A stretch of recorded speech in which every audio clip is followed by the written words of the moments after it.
Hello there, friends and neighbors. Thank you so much for coming again to my channel. This is me, Stella Hendricks, and I am super nervous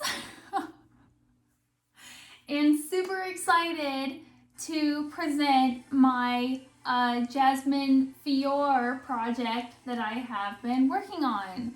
Yes, I am the most old school person in the entire universe. I am learning new skills, but for now, you are unfortunately stuck with the slideshow. Sorry, you guys, but it's not too bad. And I also have some magazines to back me up. And I have a picture that I discovered personally that I'm very excited about. I'll tell you all about it. Let's jump in. So today, this is my essay, I guess, that I wrote. The top 10 takeaways from the Jasmine Fiore story. So I had to be really fast and pump this out because the Playboy Murders with the executive producer, Holly Madison, is coming out like next week, I think. And there's a couple girls on there she talked about. Christina Kraft was another one who I'd heard of before. But they're just girls who had, you know, some connection with the Playboy world. And they had a great tragedy or a scandal or a misadventure, you know, something happened in their life. And human beings were terribly curious. And so we always want to hear about, you know, the latest scandal going on. Also, I have to remind myself throughout this whole thing to call her Jasmine Fiore. It's not her birth name, it's her chosen stage name, I guess. But I always said Fiore. I'm sure I have a couple other videos and stuff where I've said Fiore instead of Fiore. And it's because it looks like Fiore, has an E on the end. Sorry, I have a terrible dry throat today. And Fiore is Italian for flower, which I thought was so nice. Jasmine Fiore. So I have like all these things, and I had read all these articles, and in my head, I was always calling her Jasmine Fiore. Do you remember, did you ever read Harry Potter? I'm sure a bunch of you did because that's very popular. And the first time that name Hermione popped up, you tell me how you pronounce that name. For me, I was really close. I said Hermione. I thought it was Hermione. So I was just like one syllable off. I think my sister said it was Hermione. I think my brother said that he didn't even pronounce it in his head. He just saw the name and recognized it and continued on. But it's like one of those Greek names, Antigone or Penelope. Unless you know how to pronounce it, it's like a huge tongue twister. It's crazy, right? Anyway, okay. So it's Jasmine Fiore. Oh yeah, fuck. And the reason I know that is because, Stacy Burke talked about having met her, and she said, oh yeah, I think her name was Jasmine Fiore. And so I looked it up, and sure enough, on the last photo shoot, the last professional photo shoot that she ever had done, Jasmine had dyed her hair like dark brown, black. She looked fantastic. I love a blonde. I prefer her blonde, but she looked great as a brunette. And when she introduced herself, she said her name as Jasmine Fiore. And I was amazed to hear that because I had spent probably a year thinking of her as Jasmine Fiore, but you know, to hear it from the horse's mouth, that's how you know how to pronounce it. Because I must tell you, I am from the great state of Nevada. And when people come to Nevada and they say Nevada, we don't vote for them because it's not Nevada, it's Nevada. And it doesn't matter that like nabando means snowed upon, and like the Spanish roots, like, yeah, I know that. But I live there and that's my name, so I should know. I'm also probably picky about this because Stella Hendricks is another stage name of mine. I have several personas, but my personal name is spelled very particularly, and I'm very particular about it. And my mother is too. So the moral of this whole diatribe is that it's Jasmine Fiore. And so if I say Fiore, you have to correct me. Okay, so also with that, I put a lot of heart and soul into this project, and I really feel like, okay, I used to be Mormon, I used to be super devout. I am, like, in my heart, a very spiritual, like, devout person. And in doing this project and thinking about, you know, people who have passed, you know, I had what could be classified as a spiritual experience, but I'm going to talk about that at the end. And it's really cool because that's the third time it's happened with my Starlets and Harlots project, which I have on Facebook, I have a little bit here on YouTube, and I have it on like Instagram under Stella Hendricks. But I really love these girls who went out and lived their lives and were kind of like the wild child. And a lot of times, you know, a lot of great things happened to them. I love to think about Shannon Tweed, who like lived it up and partied hard and married a rock star and has this beautiful family and children, and like she's almost like a 1950s housewife mom, like her nuclear family going on there. Oh, it's so cute. And then it goes, you know, from all like the dream to the nightmare and everywhere in between. But I think putting yourself out there and being a model and living a life is a daring and exciting thing to do, and I really identify with it. So I think that's one reason I really identified with Jasmine's story. And as I tell this story, okay, this isn't going to be like an in-depth, we're not going to talk about all the ins and outs. This video is kind of assuming that you know the story of everything that happened with the tragic end of her life. But it's so unfair that when tragedy meets a beautiful person like this, that people seem to remember the tragedy more than the beautiful person. And I am outraged. And so this is a video remembering the beautiful person that was Jasmine and how much she inspired me and how inspirational and beautiful she is. So with that, I don't want to talk about all these things. I used to pray a lot. I'm not really a prayer. I'm kind of atheist. I'm kind of agnostic. I'm kind of Wiccan. I'm kind of Buddhist. I'm kind of somewhere in between. I'm not sure yet. But I do want to say a kind of prayer of dedication so that while I talk about this project that I have been researching, that we will have the spirit of, you know, God or the gods or our ancestors, or if we individually have spirits, let's pray that we have Jasmine's spirit here with us as we talk about these things. You know, I hope that I do a good job representing her personality. I tried really hard to research these things, and I pray that I will do a good job in portraying her as I hope to do. I'm not sure how to end prayers. The Mormons said, in the name of Jesus Christ, amen.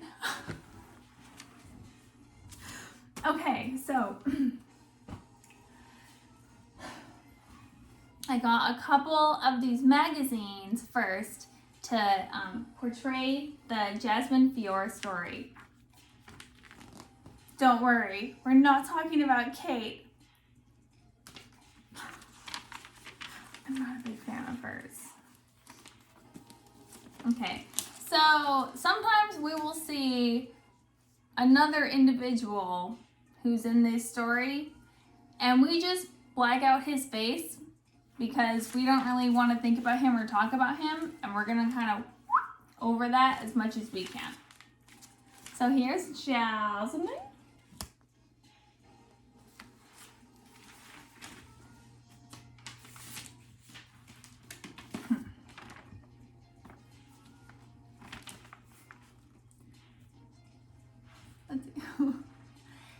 She loved being a girl, and she loved life, says Patricia Elbeck, a model who once worked with her. Jasmine was seen as this sex pinup, says her former fiance Travis. She was incredibly genuine, and she had a huge heart. Jasmine grew up in Bonnie Doon, a rustic area near Santa Cruz, California. Her father, a college professor, and mother, a sculptor, divorced when she was 8. She was a tomboy who rode horses and played football, but you could still see the sweetness, says Gwendolyn, who became her surrogate mother. Gwendolyn says Jasmine had dreams beyond modeling, to be a realtor and to open a fitness studio. So I'm also paraphrasing a lot of this. I'm trying to say first names instead of last names. I'm trying to make it a little more personal. And also just say first names instead of both names because I don't really want to give too much information. I just want to, tell the story. Also, everything that I have found, I'm not some special investigator, I have Googled. So this is all like widely available information. For now, those who loved her are remembering a sweet, kind-hearted woman. I still have this image of her as a cute little girl with curly blonde hair running in the playground, says Gwendolyn. People would always say, "Oh, Jasmine, she's so beautiful." Her pictures on here. So I have this whole slideshow going on. In her early pictures, there's this one where she has her natural curls all around her, and she looks just like Taylor Swift to me. She looks 100% like Taylor Swift, I feel like. And like the almond shape of her eyes, she has like these very particularly pretty almond eyes, Jasmine does. And so does Taylor Swift. I'm telling you.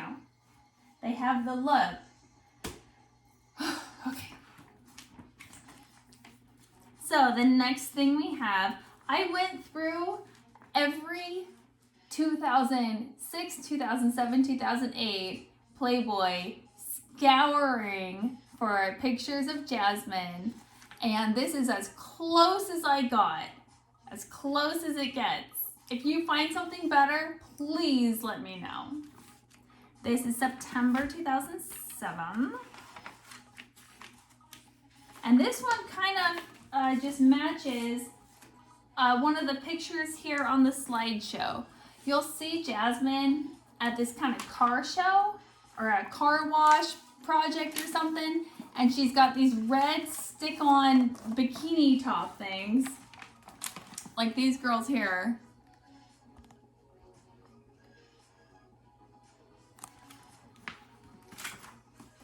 Unstrapped. New self-supporting bikinis stick where the sun don't shine. Tan lines have plagued beach babes since the dawn of recreational sunbathing. But the perfect tan bikini may have found the answer. With strapless cups that stay on breasts thanks to waterproof adhesive? I'm dubious. I would like to see that. The suits allow for the fullest frontal and dorsal solar exposure. White lines don't do it. I am dubious about these claims. Waterproof? How waterproof? Also, look again at this advertisement. See the tower with the bunny in the back? Oh, iconic. I love it. So, along on this slideshow, you'll see a picture of her wearing those same frontless, or not frontless, strapless, adhesive, waterproof bikini type things on there. So that reminded me very much of her. Okay, the next one that we found, oh wait, is from the February 2007 Playboy. The World of Playboy. They have these great little, I'm just gonna leave it, intro articles. They're kind of like the newspapers. I love these actually. Oh, you get Crystal, Holly, Bridget, a bunch of other girls back door. I'm pretty sure that's Stephanie Heinrich. I love them, so cute. Oh, and there's the tower all lit up with the bunny head in Las Vegas. And this was about the time that, according to one of the articles that I read, Jasmine Fiore had started working as a blackjack dealer, or at least some kind of a cards dealer, dealing cards in the Playboy Club, as you see these girls doing here.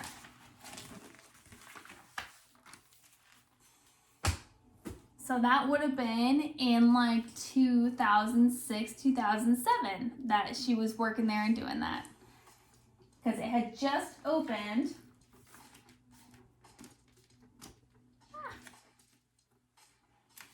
And it just started hosting parties and stuff.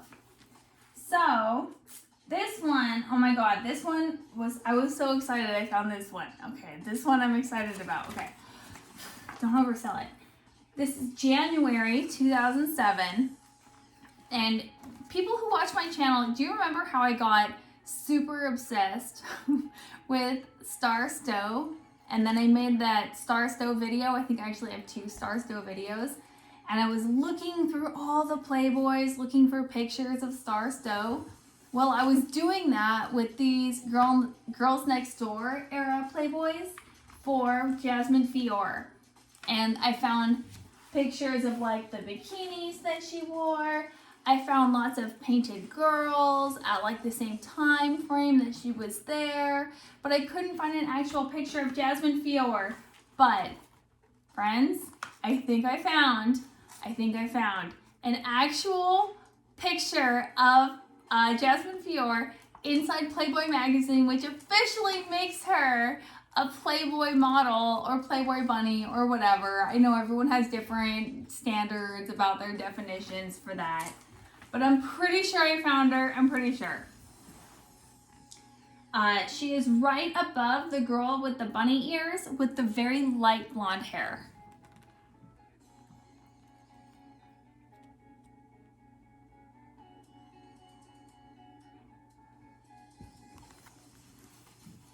Do you see her? Okay, if you couldn't see her when I did that, I included 3 pictures. A far out one, and then a closer one, and then like a super close up one in here from this particular picture that I found of her. Which, by the way, I found on like a last minute run through. I've gone through these magazines 100 times. Last minute run through, I did it one more time. I just found this picture today. I've been preparing this video for ages. So I'm super glad that I found that one. Okay, so unfortunately we don't have an actual picture of Jasmine in here, but if you have been watching the slideshow, you have seen a couple pictures of Jasmine attending like a club opening, or it might be a UFC fight. It might have actually even been the Kentucky Derby party. I'm not sure. I have more that I'm going to read and tell you all about that later. But one of the guys that she is pictured with is a UFC fighter down in Vegas, which is a huge thing in Vegas, whose name is Chuck Liddell, who happens to have a feature in November 2007 Playboy magazine, which also features on the front Real Bunnies of Vegas. And if she was dealing cards at the Playboy Club, that makes Jasmine Fiore officially a Playboy bunny. Fabulousness! Oh my god, I'm dying! So watch this as it goes through, and you'll see her on a date with Chuck Liddell. I don't know if you'll recognize him. He looks like this. Google him. Oh no, I keep scooting this. Can you see? Okay, someday I'm gonna have an editor. It's gonna be amazing. Oh, here's a picture of Chuck fighting. Cool, right?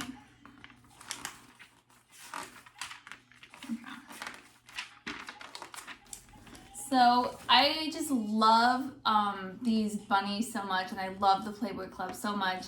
Here's just a quick editorial, pictures and stuff about the Playboy Club and the bunnies who were working there. Give it a little real life personality. Because remember, Jasmine was working there, I'm pretty sure, at the time. So this would have been her reality. The bunnies are back. New fantasies in the flesh at your service. It all began with an ad in the Chicago Tribune in 1959 that sought the 30 most beautiful girls in Chicagoland to staff a new after-hours playground. A few months later, when Hugh Hefner opened the doors of the first Playboy Club and the world saw what the ad was after, the Playboy Bunny. Chicago has become the sex symbol capital of the United States, wrote columnist Art Buchwald. The new American pinup has rabbit ears, gushed Paris Match. Soon there were clubs from Los Angeles to Tokyo, and the bunny's place in history was cemented. She was a sex symbol and a cultural icon for the ages. Over the years, the after-hours scene has changed, and the imitators crowded the field. In the 1980s, the clubs closed, but in 2006, saw that time was ripe for a return. He launched a new Playboy Club at the Palms in Las Vegas. Modern, classic in decor, it is a place where Sinatra's ghost mingles with today's models, musicians, and celebs. Naturally, the club is staffed with the most beautiful girls in Vegas land. They are the new bunnies in uniforms reconceived by the great Roberto Cavalli. Oh, I remember. Yeah, Roberto Cavalli. Want to meet some of the girls? We figured you did. Right this way. Okay, so I think this blonde here is Lindsay. Lindsay would like to launch her own clothing boutique someday. We like what she's wearing in this shot. Above, Denise has career ambitions too. I want to remain a bunny extraordinaire. It's a dream come true. Below, Jessica shows her face card at the Vegas Playboy Club's grand opening in October 6, 2006. I'm pretty sure that's Jessica Borciaga, right? Oh, that's not the camera. F. Oh no, I've been talking to the light for a while instead of the camera. I shall reform. Okay. Oh, there we go. Oh, this girl is my fave. I'm in love. I'm in love right now. I'm in love.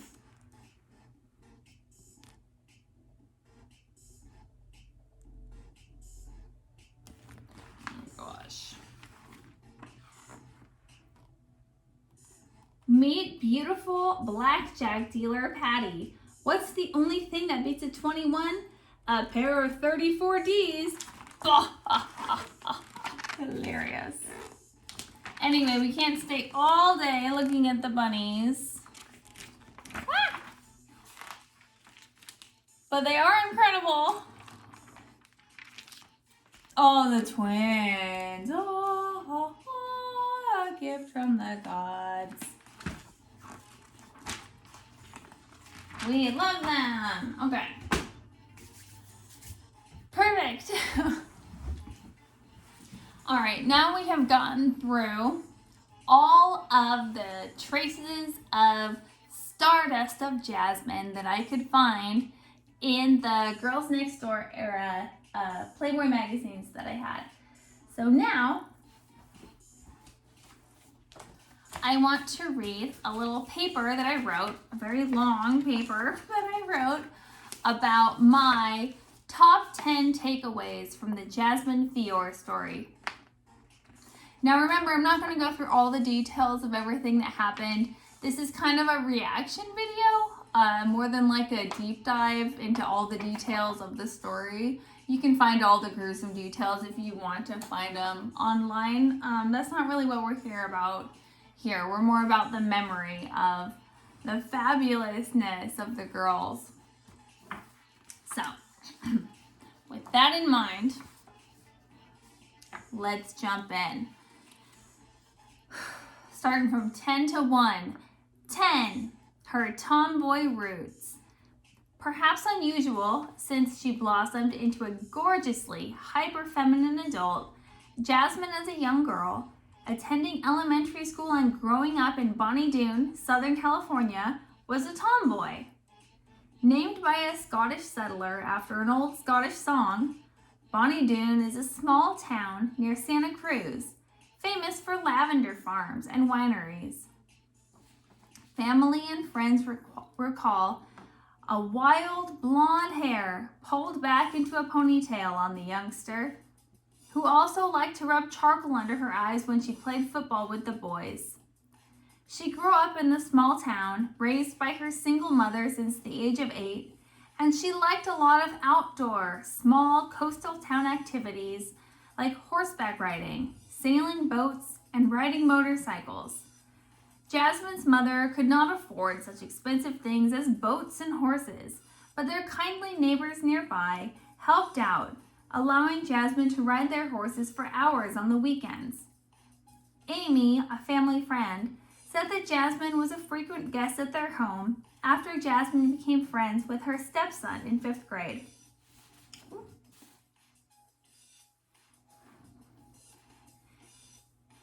Amy says that Jasmine was a popular crew member in the family's 70-foot charter sailboat Chardonnay. Another friend recalled that he'd known Jasmine since she was a little girl. She worked for me on my parasailing boat, the Caroline.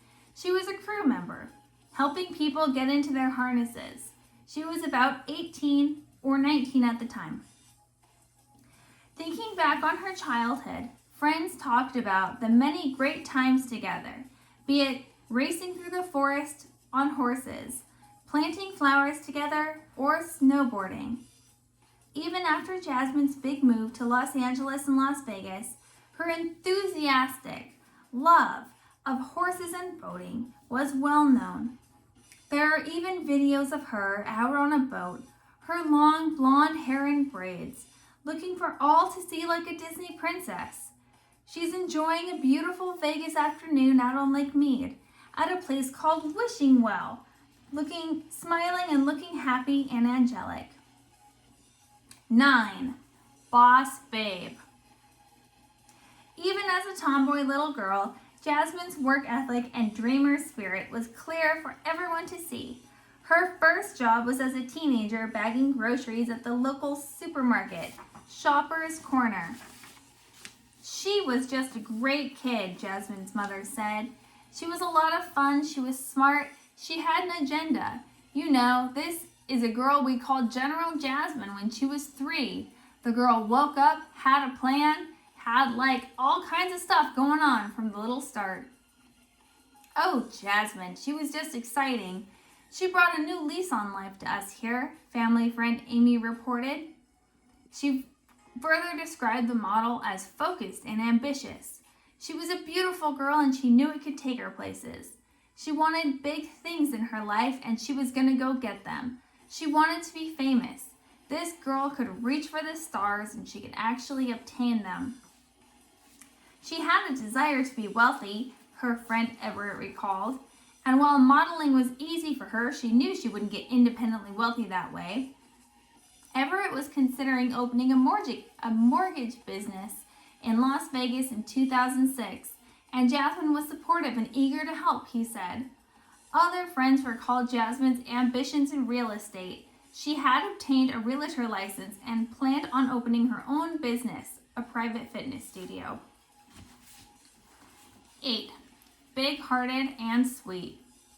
Jasmine Fiore's friends will all remember her as a good one. The most common words used to describe Jasmine were beautiful, sweet, and kind or big-hearted.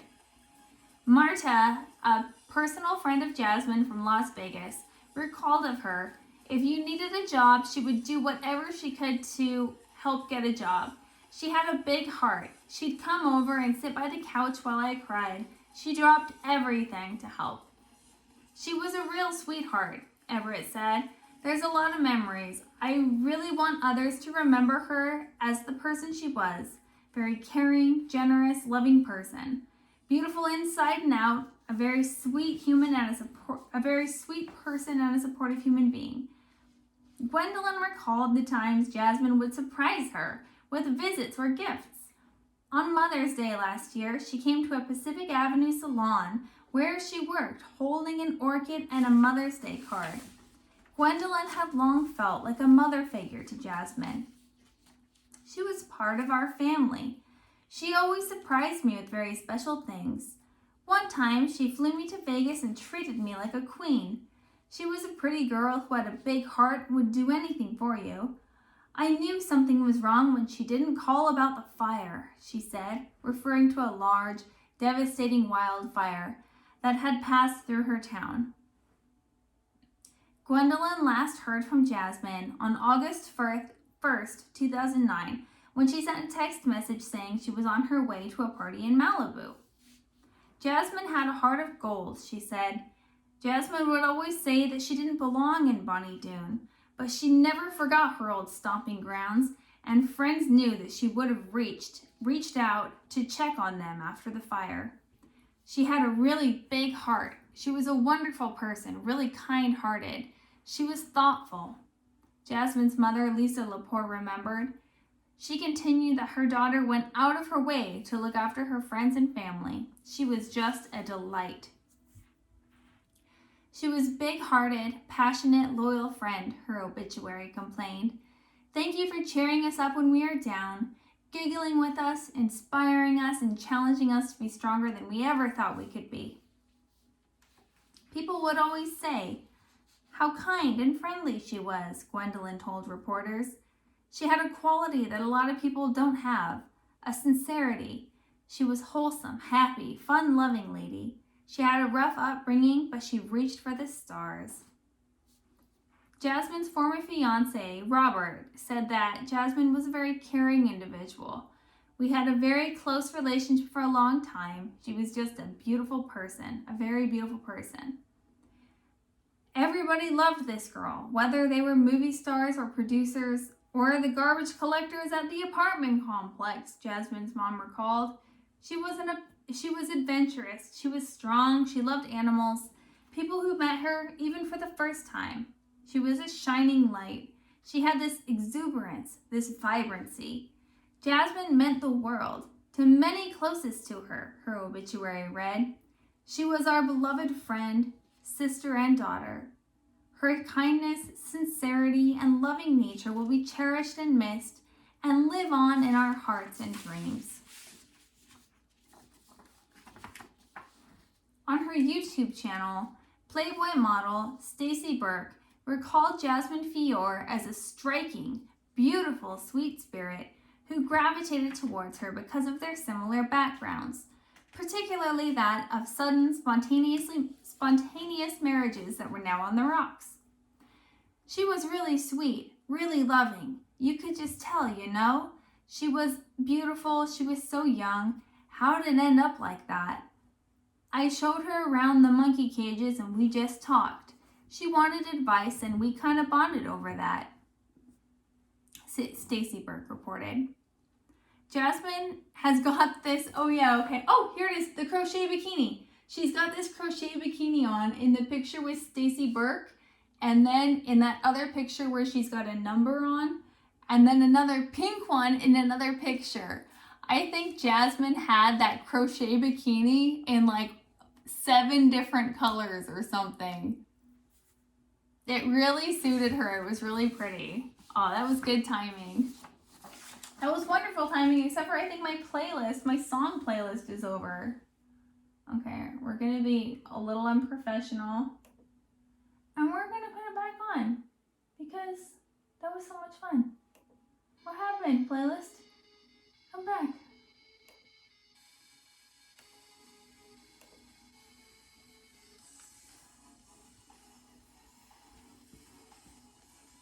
Unbelievable.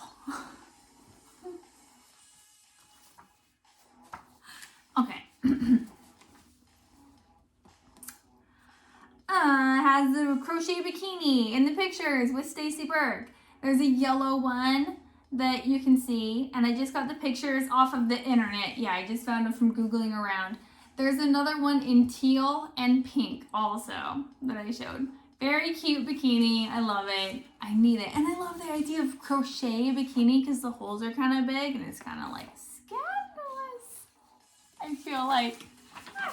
Okay. 7. She was a bombshell and she was beautiful inside and out. It was this physical, outside beauty that she proudly enhanced and capitalized on. She had a lot of sex appeal, but she was always classy, Jasmine's Las Vegas co-worker and personal friend, Pride, said. She always had a lot of wealthy men coming up to her. Jasmine had Madonna's attitude. Larry, who was a family friend called Uncle Larry when Jasmine was a child, remembered that Jasmine became a starlet, in part because of her beauty, but it also came from inside her. She was a genuine girl.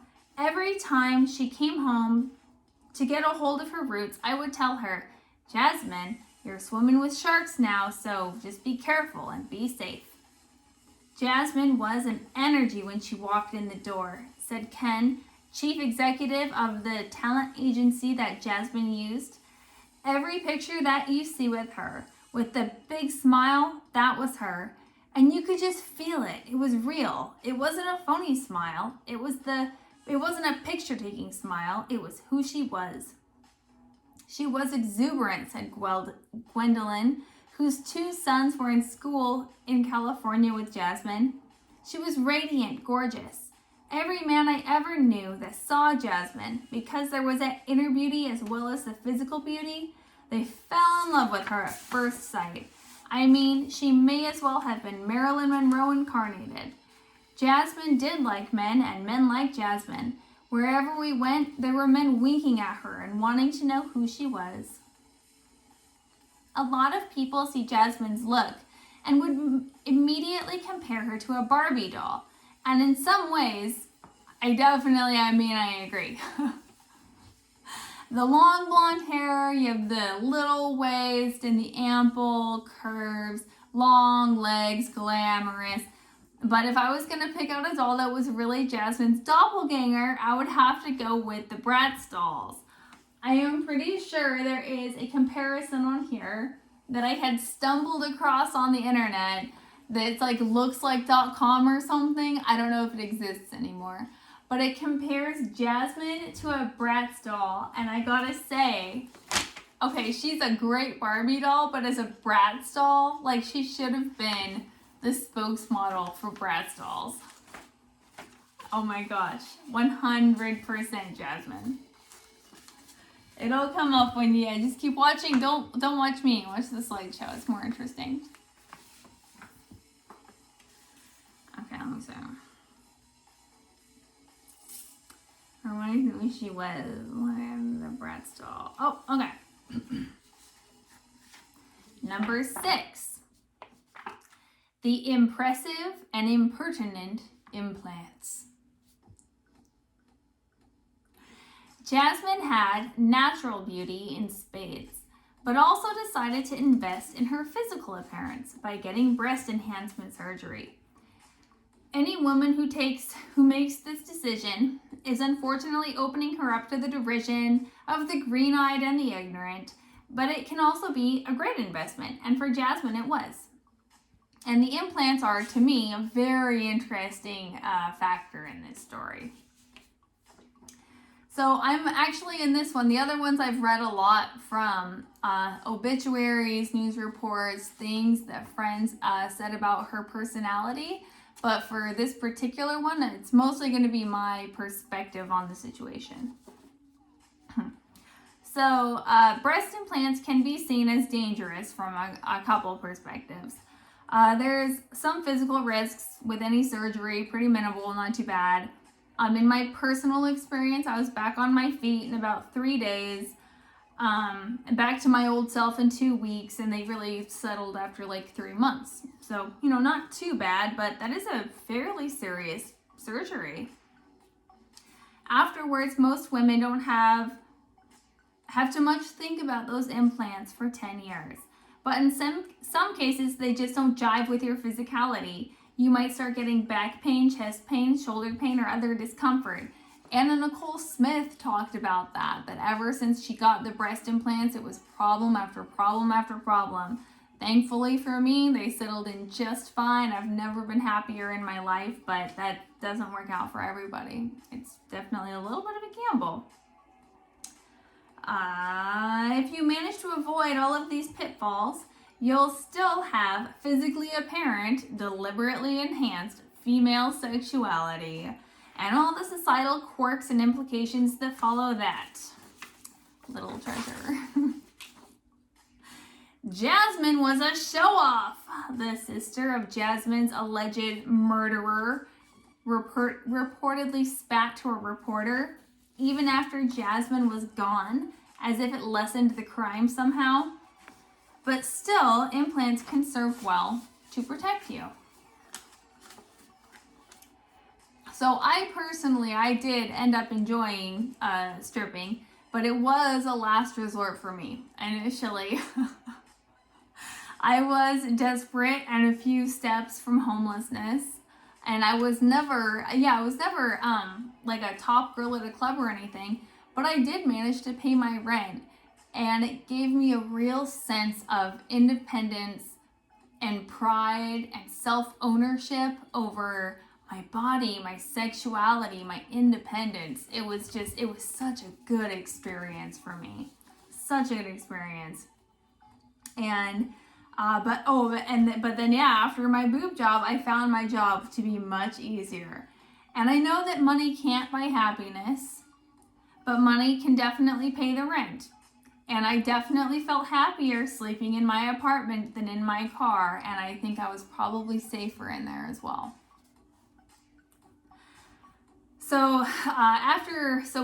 That they can protect you in that way also. After Jasmine had passed, her abused body was found, and it was difficult for the authorities to determine her identity. It was, in the end, the serial number of the breast implants that were used to determine who the body had belonged to, and thus her alleged murderer was imminently pursued, and he fled, and in short order he died. And I'm not very sad about that. And so her implants actually helped to bring a measure of justice to herself and closure, if possible, to her family as well. That's very interesting to me. So 5, the Queen of Las Vegas. Jasmine really sounds like the Queen of Las Vegas to me. She was living the absolute life. She was a well-known model, especially in Vegas circles, modeling for radio personality Howard Stern, who had recently fielded 2 Playboy Playmates, Shannon James, Miss May 2007, and Jillian Grace, Miss March 2005, and various Las Vegas hotels and restaurants, as well as an adult hotline. She had worked as a body paint and bikini model and cocktail server for establishments and events, both on and off the Strip, such as the Palms, Treasure Island, Hard Rock Hotel, Hawaiian tropic parties, MGM Day Club Wet Republic. She had even been part of a margarita wrestling tour that went as far as Miami. On her free time, she was photographed with UFC stars, attending parties in nightclubs such as Tangerine Lounge and Nightclub, and for the Kentucky Derby/Stuff magazine. She lived a life most people can only dream of, the glitz and glamour bit. Everything my daughter had was for real. She earned her car. She earned her penthouse apartment. Jasmine's mother spoke proudly of her daughter's achievements. Indeed, Jasmine had reportedly drove a white Mercedes and lived in Panorama Towers. Panorama Towers is the premier residential high-rise in Las Vegas, their website proclaims. Situated directly across from the heart of the Las Vegas Strip, Panorama Towers offers residents the quintessential Vegas rock star lifestyle. Coupling ultra-luxe amenities, huge strip views, and the best location in town, there is no better address to call home in Sin City. Little known fact, Panorama Towers is actually located in Paradise, Nevada, an unincorporated town adjacent to the city of Las Vegas. So when you live at Panorama Towers, you can truthfully say you live in paradise. Praise God for the Wild West. She was a social butterfly, said Pride. She could hang out at the pool at the Palms, and the next thing you'd know, she'd be having dinner at the Four Seasons. Jasmine had the type of personality that if she ended up having dinner with the Queen of England, she'd fit right in. She knew fashion designers, the whole celebrity scene. She was witty and very well spoken. She lived life. She had no reservations. She was almost like a Paris Hilton, but not as dingy, and her parents didn't own the Hilton. There's actually a picture that I found of her attending a party with Paris Hilton. I'm pretty sure it's at the Playboy Mansion. I don't know that for sure, but I suspect it is. Paris was a pretty big fan of the mansion and all that. Nope, no, I didn't finish reading this. Oh, okay. 4. Meghan wants a millionaire. Although they never met, Jasmine's story intersected with another beautiful blonde model, a woman named Megan Hauserman.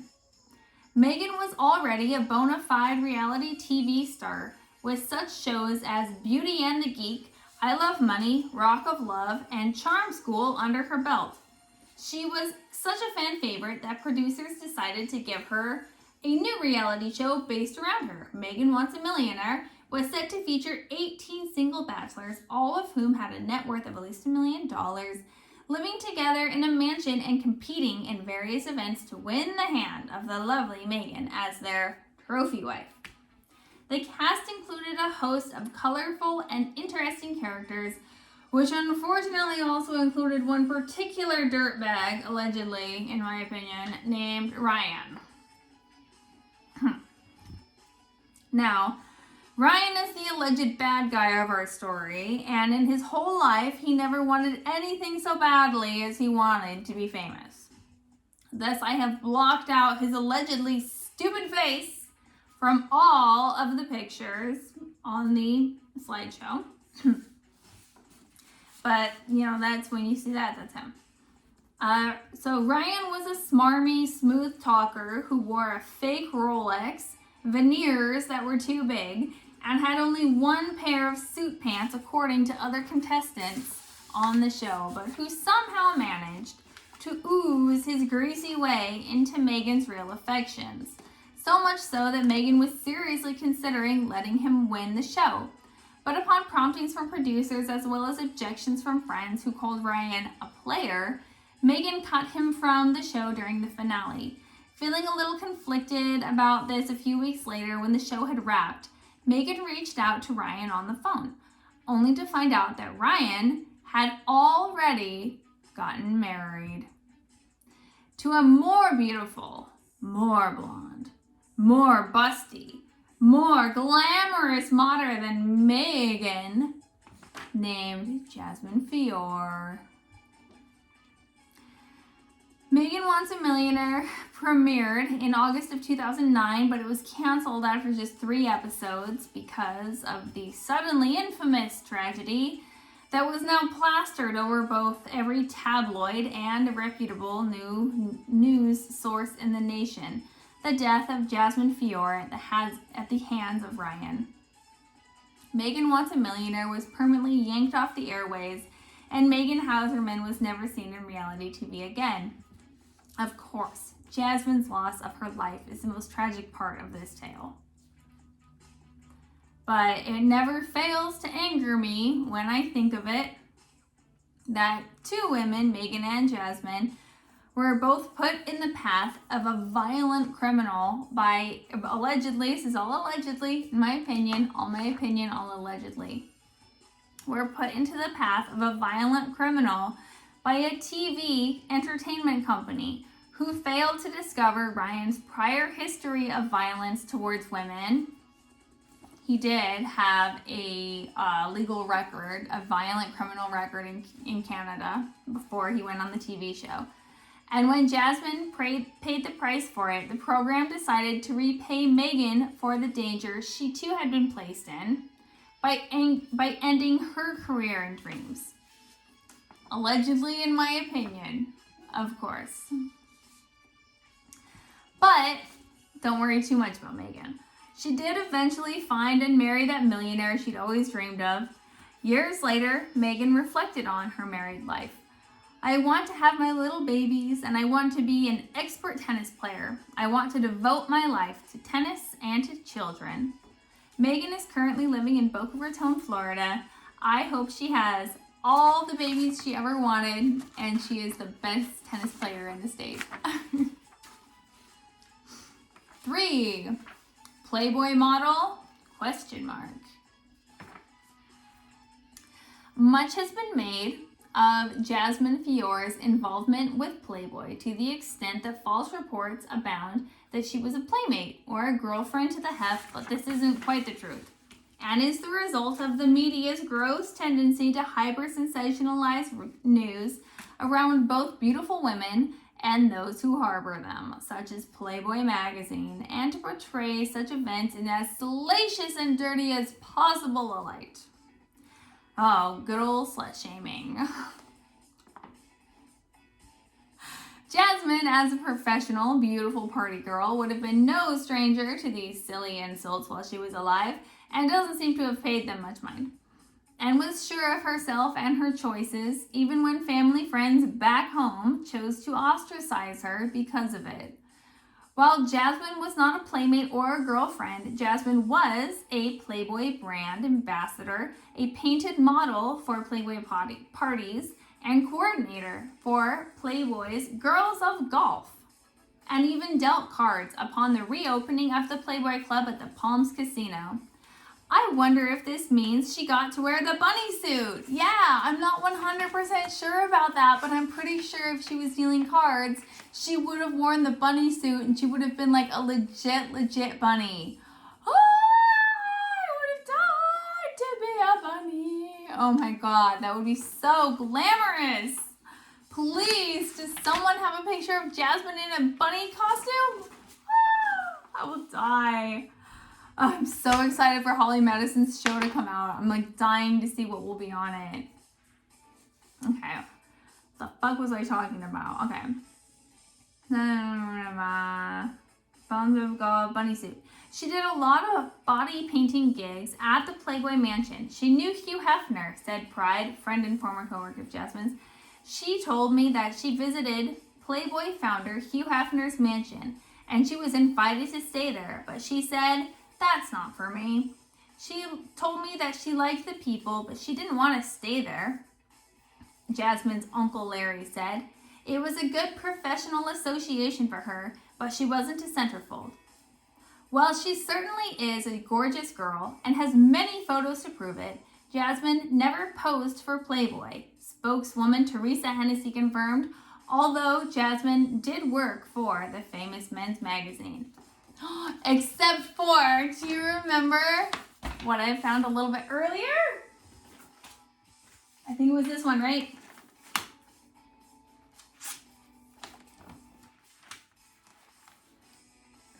I am like 99.9% certain that that is Jasmine Fiore. And there she is, posing for Playboy. Yes, girl! Oh my god.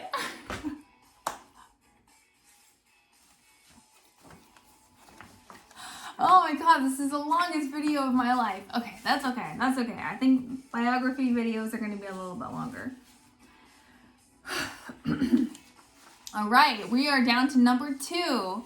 The similarities with Dorothy Stratton. Fascinatingly, despite Jasmine's never being an actual playmate, her connection with Playboy doesn't totally end there. Jasmine Fiore's story mirrors another famous Playboy tragedy involving a sweet, stunningly beautiful blonde, Dorothy Ruth Hoog Stratton, aka Dorothy Stratton, Playmate of the Year, 1980. Okay.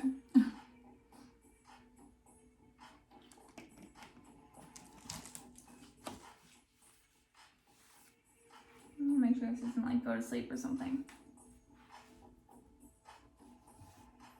Stay awake, please. So I'm actually planning on making a whole other video on this subject. So I'm going to keep this fairly brief. Both Jasmine and Dorothy were beautiful young blondes raised by single mothers, described by young loved ones as being strikingly sweet-hearted, brilliant souls, beautiful not just on the outside. Both ladies had changed their names to work as models and were active in the Playboy world. Both had questionable, quickie Las Vegas wedding chapel weddings to flashy, smooth-talking Canadian men, Ryan and Paul, respectively. We bear you no grudge, Canada. We're sure it's just a strange coincidence. We love you, Canadian cousins. Those men themselves who were dying to make it big in Hollywood and who both were in need of green cards. Men who seemed obsessed and jealous of their wives, their beauty, their talents, and their achievements, and who tried to control and deceive their new wives. Danielle Victor described on her YouTube channel that producers on another reality TV show that Ryan had entered previous to his marriage with Jasmine. Had entered after his marriage with Jasmine. That's right. So he was on Megan Wants a Millionaire, and Megan had rejected him, and he didn't end up winning. And then he met Jasmine, he married her, and then he landed another reality TV show called I Love Money, which he did reportedly win the $250,000 that he was allegedly going to give to Jasmine. So that was during this show, I Love Money. That his producers described Ryan as a guy who was completely obsessed with his wife. Danielle said that Ryan would blow up Jasmine's phone at every break, and he'd call her and let his insecurities scream at her through the phone. Back in 1980, Paul was described as being equally obsessed with Dorothy. He was very obsessed with her. He went everywhere with her. He was on the scene. I told him, "Paul, you're strangling her," a friend remembered. Friends and biographers of both women described the two men as predatory, almost like describing a wolf. "I couldn't put my finger on it," Marta, a friend of Jasmine, recalls, describing getting a really bad feeling upon meeting Ryan, hyperfixating on the overly white veneers, covering what she described as really big teeth, which, quote, freaked me out. Paul was not on the up and up, you know. You shake hands with him and you gotta count your rings afterwards, an associate of Paul's recalled. Both women found happiness in the arms of other, more established men And when they attempted to extricate themselves from their husbands, both girls, right on the cusp of moving on to the next phase in their lives and careers, were both violently attacked and even disfigured by their husbands. Both men later committed suicide. The media attacked both women for their modeling and specifically for their involvement with Playboy. In memoriam, both women would be compared to, perhaps even join the ranks, of other tragic and, dare we say, immortal Hollywood blondes, such as Marilyn Monroe, Jean Harlow, Jane Mansfield, Anna Nicole Smith, Star Stowe, and Sharon Tate. Okay, so now we're down to our number one. So with these, we're not just like trying to, rehash their lives. I really want to try to memorialize the good parts of their lives the way that I think I would want to be memorialized. These girls that I've chosen to write about, women that I've chosen to write about, are all people that I deeply identify with and empathize with. I had a little bit of a difficult childhood, but I was very close to my grandfather, who seemed to understand me uniquely. And we were very close, and he died suddenly and tragically, and it broke my heart and it devastated me. And but it, I think, gave me a unique compassion for suffering. It taught me to understand sadness and grief and mourning. And I've always been grateful that I've been able to empathize with a lot of people who were my age when I was younger. I think they just didn't get it yet. But when I hear these stories, I empathize so much. And when I think about my loved ones who have passed, I think about my Papa Dan racing through the desert on horseback with me. And I like to live eternally in that memory with him. And so for this last one, I don't know if you guys know, I am a witch.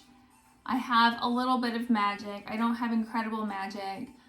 I can't bring the dead back, although I don't know of any magic that can actually do that. But I can cast a spell on us. And if we close our eyes, and if we imagine, and if we try to put ourselves there for a very small moment, we can live again with the memory of the dead with us. So that's what we're doing right now. I know this is kind of out of the box and kind of weird, but this is my YouTube channel and I'm going to do it the way I want to.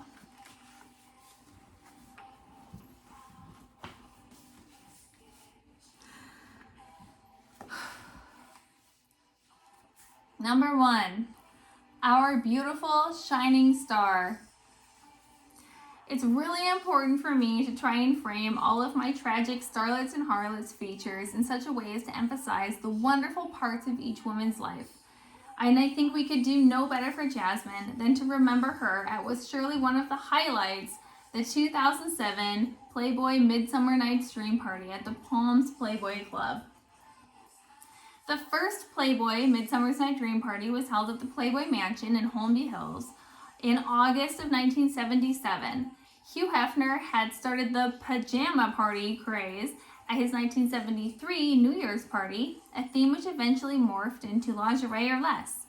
In attendance at the 1977 inaugural Midsummer Night's Dream Party was Star Stowe, Playmate of the Month, Miss August 1977. She's another of my starlets and harlots, and a legendary, mysterious, tragic blonde who resembles Jasmine Fiore in many ways, including their love for a good party.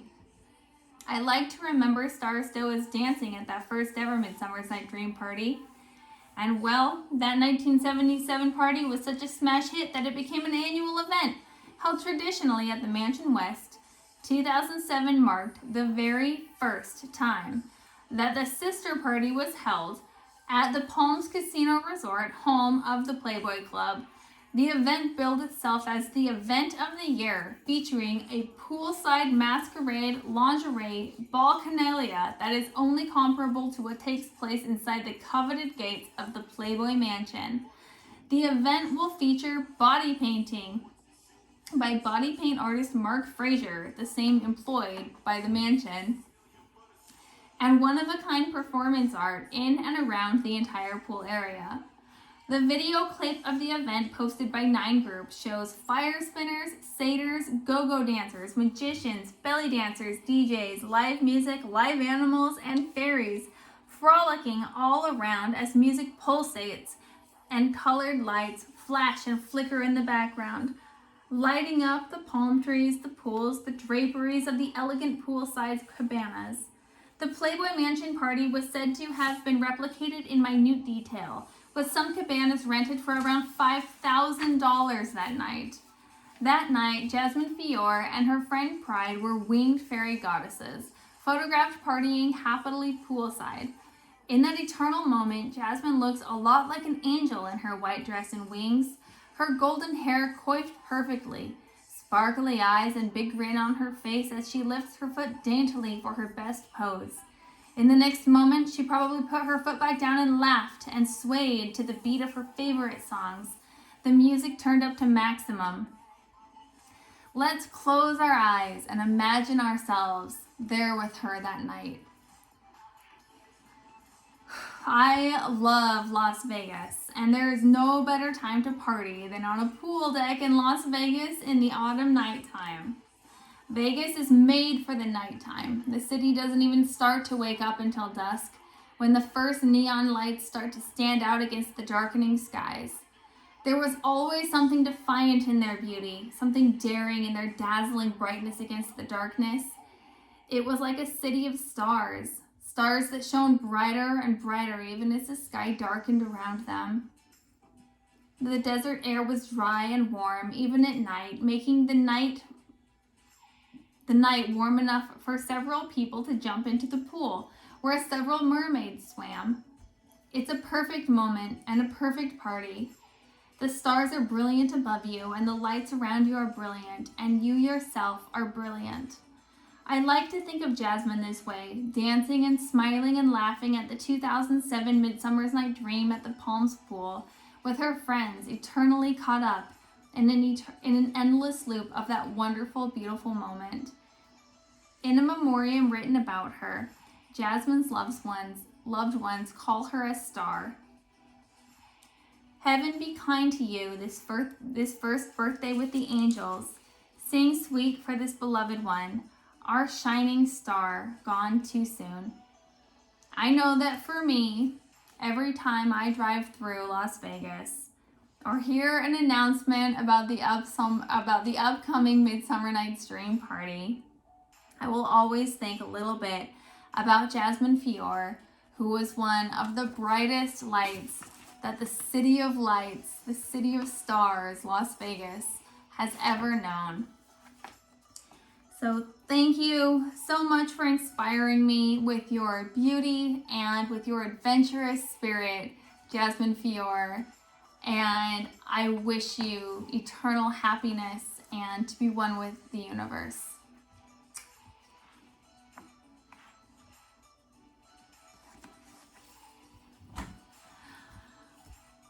Well, that is it. Thank you so much for joining me for my very long project about Jasmine Fiore, but I didn't tell you the last part. Oh, I forgot to tell you the last part. Okay, so yesterday I finished editing that whole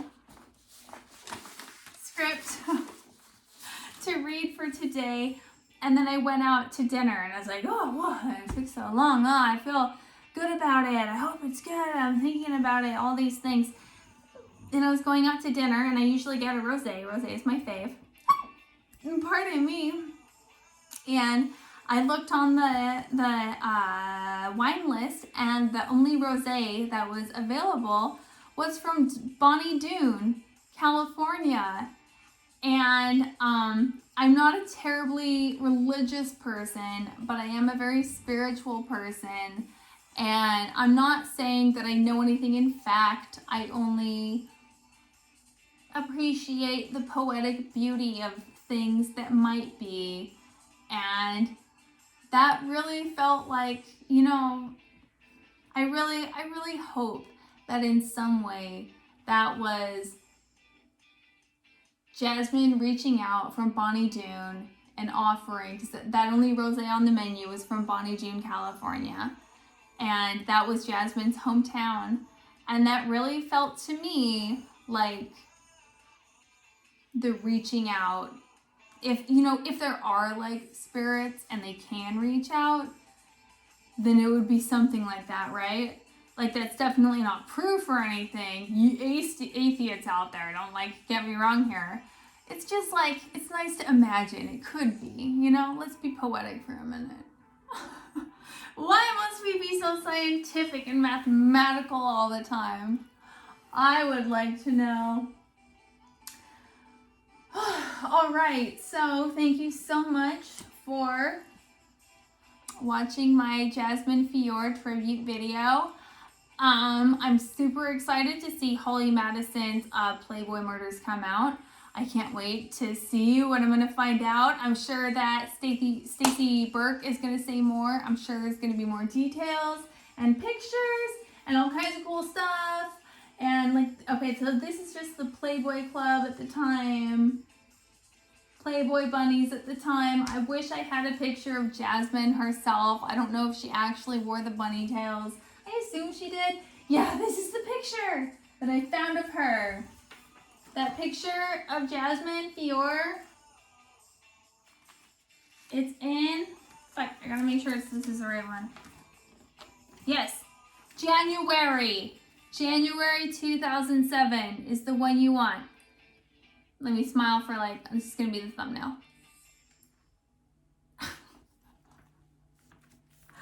All right. Well, I guess that's it for today, friends and neighbors. Thank you so much, and please give me all the feedback you can think of. I super appreciate it. Take care. I'll catch y'all on the flip side.